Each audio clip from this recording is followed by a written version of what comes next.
To start this off, I'd like to apologize for the sound quality, so I'm just using my laptop.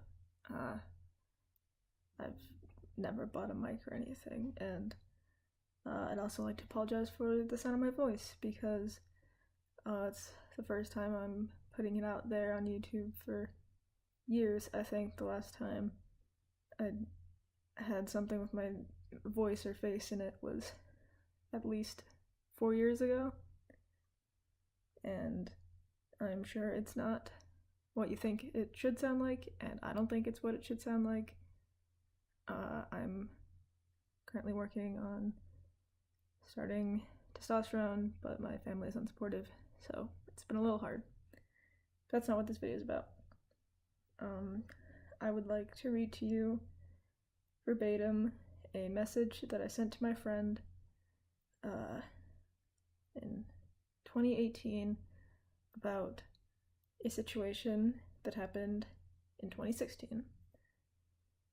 And you might be wondering why I'm bringing up something that happened,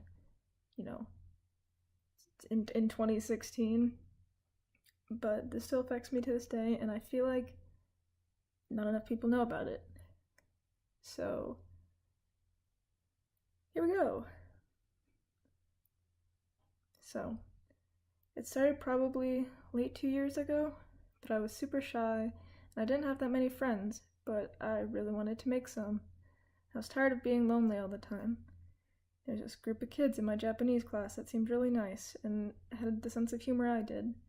And I had known many of these people since elementary school, so I knew a little bit about them. I just never really talked to them. But I didn't know how to start making friends because they were all super intimidating, and I didn't want to feel like I was intruding or anything. One kid in my Japanese class, who was in a few of my other classes, was this guy Nick. I hate to stereotype, but he had the typical I'm gay and I use Tumblr look, having super colored hair and hipster clothes and such. Since I am transgender, I thought he might be a good place to start, since I felt he would be open and supportive, and we had a few other classes together so we could talk at other times. Everyone at my school had a school-owned iPad, and for a while we were allowed to use the App Store, and we could get any app we wanted. Most people used Hangouts to chat, and so to start talking to Nick, I waited until the end of the year, found his username, which was just his name at the time, and sent him a message around the last week of school, because I was super scared of confrontation and I didn't want him to actually talk to me in person. He ended up not messaging me back until a month into sophomore year, which was 2017, so that wasn't stressful at all, keeping my notice on all summer, hoping he would respond at any moment.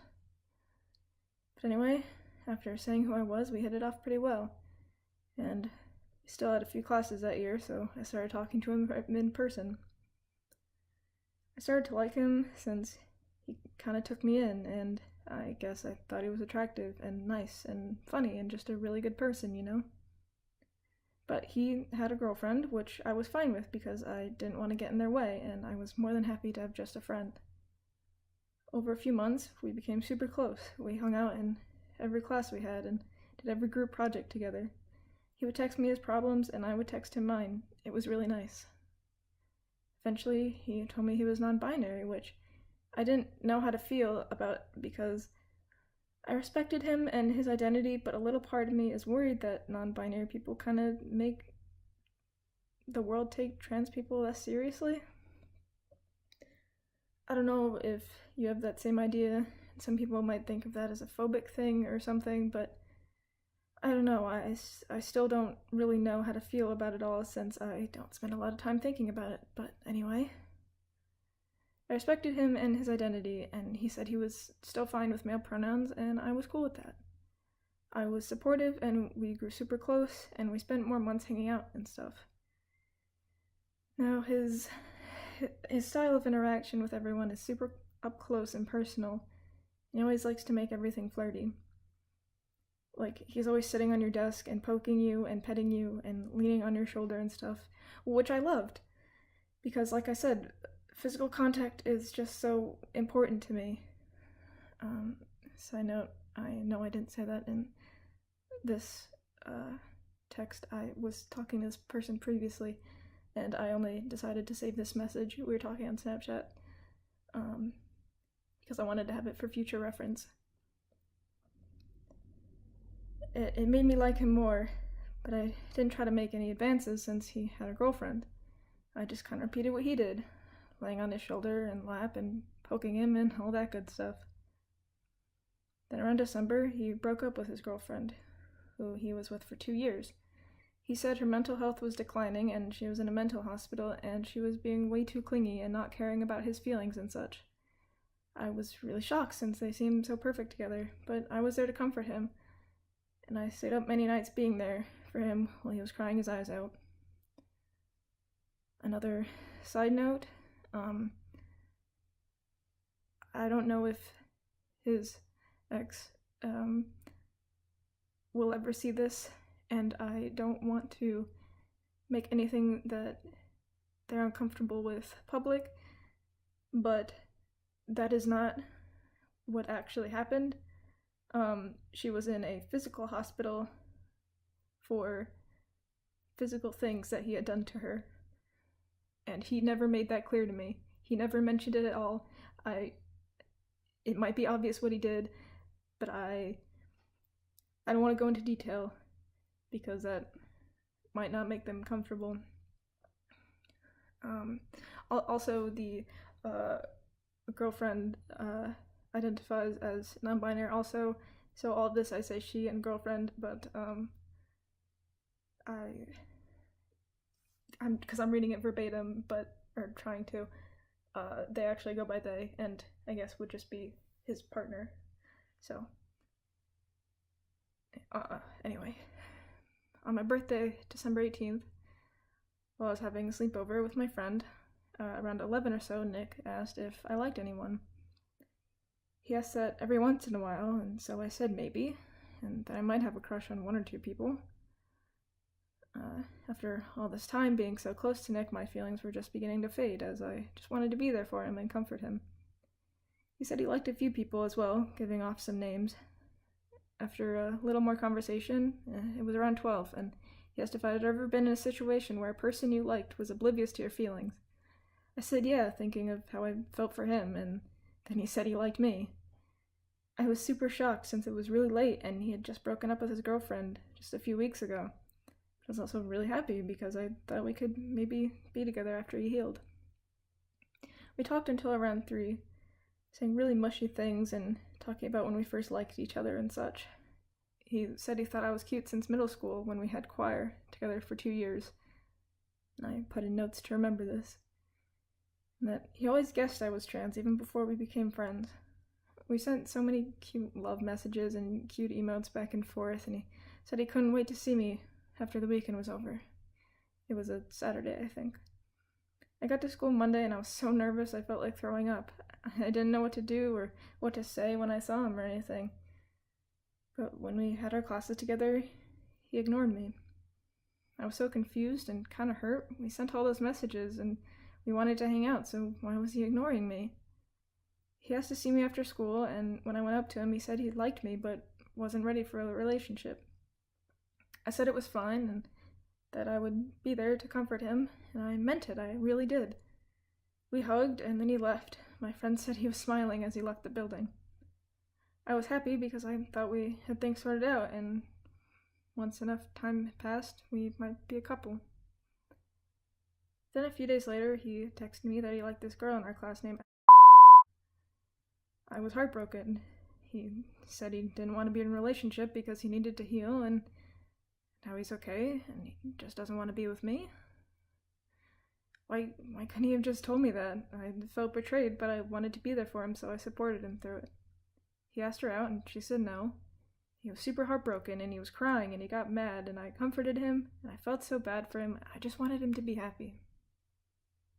After a few days, things settled down, and once he got over it, he told me he liked me again, and I was honestly so confused, and I liked him too, but I felt so pushed around like I was his second choice. I didn't know what to do, but I wanted him to be happy, so I said I liked him too, and I thought it would be fine. We started having the mushy conversations and the cute text, and Then we had winter break, so we were separated, and we kept talking about how we really wanted to be together, and we couldn't wait to see each other again. I made a really long message that was kind of similar to the one I made for you in that pic, with all my emotions just out there. Side note, I don't remember this at all. I actually don't remember a lot of the events that happened, like, currently. They're familiar, and I still feel the negative emotions, but due to the I don't know if trauma is too strong a word, but the anxiety, my brain has kind of blocked it out. And again, this was on Snapchat, and nobody remembers messages that you send. So I'm guessing I wrote out all my feelings. I don't know. Then the next night during the break, he asked to call me, which he had never done before. I said okay, and I was super nervous because I had no idea what he was going to say, and he said he just wanted to be friends. After all of that and the long message I sent, he said he just wanted to be friends. I tried my hardest not to audibly cry because I wanted to seem like I was on the same page, and I didn't want to ruin the relationship we had. After that, we stayed friends for a few more months, and things were how they were, except now that he would openly joke and tease me about liking him in front of other people. He would tell other people how I felt, and he thought it was funny, and he never mentioned anything he did. We started getting closer again around summertime, and he started to joke around that he liked me too. He got super touchy, openly slapping my butt or chest in gym when he got the chance. I didn't do anything about it because I didn't see how weird it was. During all of this, I didn't really tell anyone what was happening, so I didn't have anyone to tell me to get away. At one point, my friend over DeviantArt had asked my... At one point, over DeviantArt, he asked my friend if she thought he liked me, because he wanted to know if he actually liked me. She asked him about it in person, and he made her keep quiet, like he was going to ask me out and wanted it to be a surprise. He never did, though, and all that got dropped, which was really weird. Then, towards the last few weeks of school, he said for the last time that he liked me. He said that he liked me, but he didn't want to be in a relationship with me. I was so confused because of the way he was explaining it to me. It seemed like he wanted to be friends with benefits. Sorry. I was so confused because the way he was explaining it made it seem like being friends with benefits wasn't a bad thing, and it wouldn't hurt me emotionally. I said I would think about it because I've never done anything like that before, and I didn't want my first time having sex because he said that's basically all he wanted to do, to be with someone I wasn't in a relationship with. He said that was understandable, and he'd give me time to think about it. He didn't give me time to think about it. From then on, he would pester me every night over Snapchat to send nude pics of myself, and he kept asking me to come over. He would joke about it in school, asking when I was free. I kept avoiding it because I didn't know what to do. I felt like I could finally have a chance to be with him and make him happy, but he didn't want to be in a relationship. He eventually got tired of waiting and sent me semi-nude pics of him, showing basically every bit of him except his ding-dong. He wanted me to send some pics back since he sent some over, and I told him I wouldn't, over and over. But he wouldn't quit, and he kept asking me to come over and smoke weed and have sex. I was so close to breaking down that I almost sent so many things, and I didn't know what to do, and I felt so alone. One night at 3 a.m., he sent me a super revealing pic of his butt, and I just had enough. Just had enough of it. I told him the next morning that I didn't want to do this anymore, and I didn't think we should do this. And then he said he felt the same, and that he was just about to say the same thing. Like, no, shut up. You just sent me pics of yourself naked. You didn't feel the same way. I was so mad, I just stopped talking to him and avoiding all of his message for about a week, and he eventually messaged me asking if I was mad, and I was like, yeah, I am, and he wanted me to explain, and I told him how I felt used, and honestly, like, low-key sexually harassed. But I didn't know that all the time... But I didn't know that at the time it was only through talking to other people that I realized how bad it actually was, and He said he understood and that he apologized. I was just so upset, and I felt like a horrible person for being mad at him, but I was so mad that we spent all that time bonding. We spent all of that time bonding and being close and opening up, and he just cared about me for my body, which I don't even like, and he knew that. Why would he want me to take pictures of myself when I can barely look at myself in the mirror? It was so ridiculous, and I spent my whole summer being upset, and it sucked for my mental state. I had so many dreams about him being angry at me for taking too long to get over it, so the day before school started, I messaged him asking if we wanted to talk again, because I didn't want it to be awkward in class. He was so excited to talk to me again. He said he couldn't wait to catch up, and he said he had exciting news. He had a new girlfriend. So, cool. He wasn't actually that upset about it, like I was. He just moved on, not even long after. While I was busting, crying over him for a whole lot of the summer. It felt horrible, but I didn't want to bother him, so I congratulated him, and that was that. So, that was the main bad stuff of the story, but it's still kind of going on today. So I know it's not now. This is, like I said, being written in 2018. As of now, we haven't contacted each other. I have him blocked on everything. It's been, about a year, I guess, since about this message. I completely stopped talking to him. So this stuff is still, it's not super new, but it's still affecting me, as you can probably tell from my voice. For the beginning of the year, we stayed friends, and I hated it because I wanted it to be like it was before, but he hurt me so bad, and our relationship felt so toxic, and I didn't even think he felt any remorse. Like one day we were walking together after school, and I brought up the fact that we were in chorus together. I put in side notes, "Did you remember?" And he had to think about it for a second and said, "We were in chorus together? I didn't remember that." Oh, wait, yeah, I think I remember, maybe. Yeah, you said you liked me, then how could you forget? I'm sorry, I can't read. You said you liked me, then how could you like me if you forgot I existed? Hello? But more recently, I've been better at making friends other than him, and I've slowly started to avoid him, like changing seats in classes and stuff. And it's been really nice. Like, I became friends with the people in the friend group I mentioned at the beginning, and they started hanging out with me more than him because they were realizing how bad of a person he is. And remember how I said he was non-binary?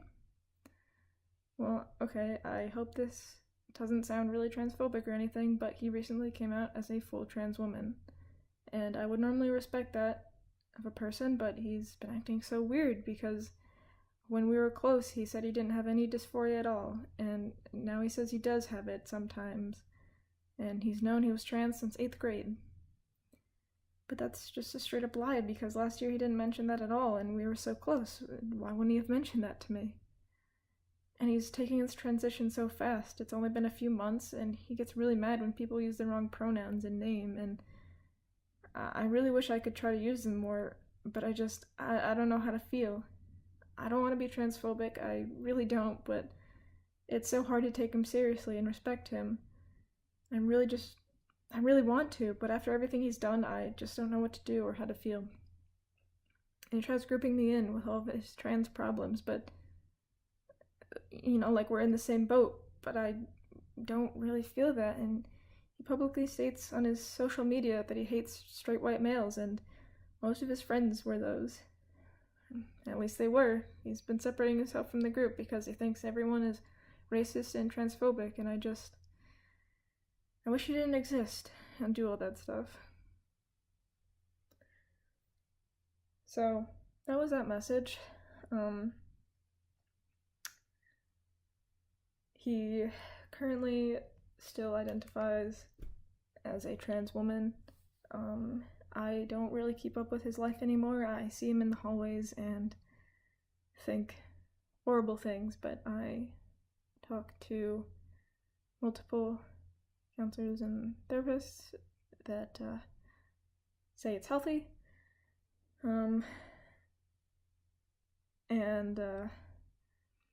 my friends have speculated that he only came out as a trans woman to date a girl who is a lesbian, and that he said he was a lesbian to be with her. I don't know if that's true, but it wouldn't surprise me given the things that he's done.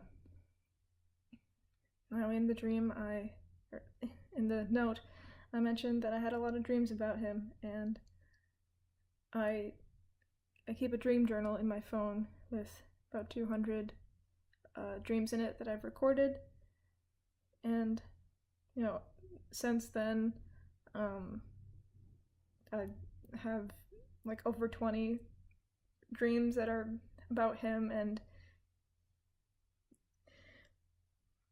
in the beginning they were about him being mad at me and me being upset that he would be mad at me for not forgiving him for touching me in inappropriate places and asking for pictures when he knew I was trans and sent me unsolicited pictures while he was a minor. And I was a minor. So, I didn't mention it in the note, but I did actually send one picture that wasn't anything harmful, but he kept pressuring so much that it was just up to just above where the chest would start, like bare shoulders, which even then I was super uncomfortable with. But he kept insisting, and there were so many more that I remember taking and looking at them and thinking I should just send them and get it over with, and I'm really glad that I didn't, because that would be illegal and I was really uncomfortable. So now that 20-minute segment is out of the way, I would like to read another thing that I wrote. Just get it. It's on a different, that was on my phone, this is on my iPad, so sorry for the wait. But this is a fun little letter that I have written, when was this? Oh, it was edited like 2 days ago, but it was written a little bit before, and this is going to be going up, I guess, about a month from the time recording it, because I don't want anything to start up while we are both in school, because I don't know if he would take it up with the school as like a harassment thing when he is the one that should be in jail for multiple reasons.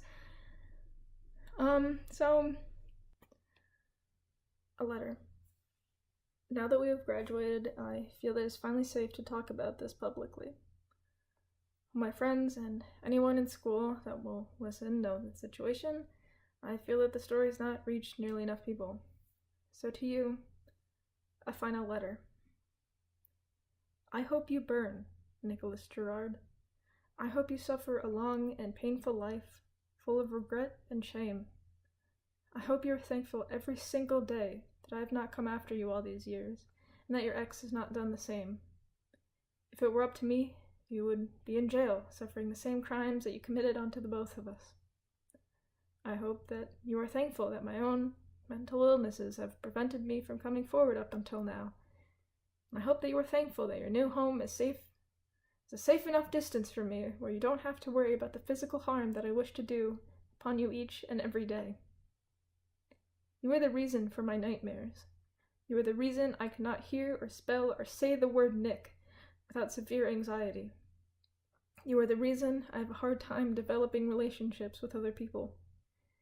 And you know that is not even close to the worst things that you have done. And I hope you suffer for that. You manipulated me when I was at my most vulnerable, and you knew that. You insulted my family, my friends, my inability to seek help for the mental pain that you built upon. I was at my worst, Nicholas, and you knew that. You knew I was suffering, and you knew I was thinking of suicide, and you knew that I had a plan. You knew how I wanted to do it, how I would have done it, how I almost did. And you pushed that. You pushed that while saying sweet nothings that you knew I would fall for, that you knew I would buy into because I had no one else to lean on. You knew I had no one, and you exploited that, Nicholas. You pressured me days on end, both over the phone and in person, to send you explicit pictures when you knew I was uncomfortable with my body, and you knew I could barely look at myself in a mirror. You pressured to drop what I was doing, to come over and get high, be your doll, let you fuck me without any strings attached. I was weak, Nicholas, and you knew that. You have no idea how many times the pictures flash in my mind, the things I almost sent you, the things I almost did. The laughter in your voice when you would casually touch me in ways you knew I was uncomfortable with during class. And I hope you suffer for that. I know I cannot stop you, due to many of the messages and images and proof of the things you've sent me being long gone by now. So I won't even try. But I know you'll continue doing these horrible things that you've been getting away with for years, and I know someday it'll catch up to you. I dream about that day, Nicholas. I wonder if it'll be the law or your own doing that finally kills you in the end. I wonder if the shame and the guilt will finally overwhelm you someday. You end it all, like you said I would do. Part of me hopes that will happen, but I don't want you to get the easy way out. I want you to know the pain, Nicholas, the physical pain that you forced your ex through and the mental pain that came afterwards. I hope you feel the pain that an actual transgender person feels, Nicholas, because it is obvious that you don't know. It is obvious that you are faking your way through this, and I will never respect you for that. I am disgusted by the people who do. You will never be the person you claim to be, and if you even so much as try, I am certain you will realize how wrong you are. I don't believe in a hell, Nicholas, and I know not even a lifetime of suffering there could be justice for what you've done. What I know you will continue to do. With that, I know I can do no more, and there is no point of holding on to all this pain. I hope with this letter I can start to heal in ways that I've lied to my therapist saying I have. I hope I can be free of you, Nicholas, and I hope someday I can forget you. But for now, I sincerely hope you burn.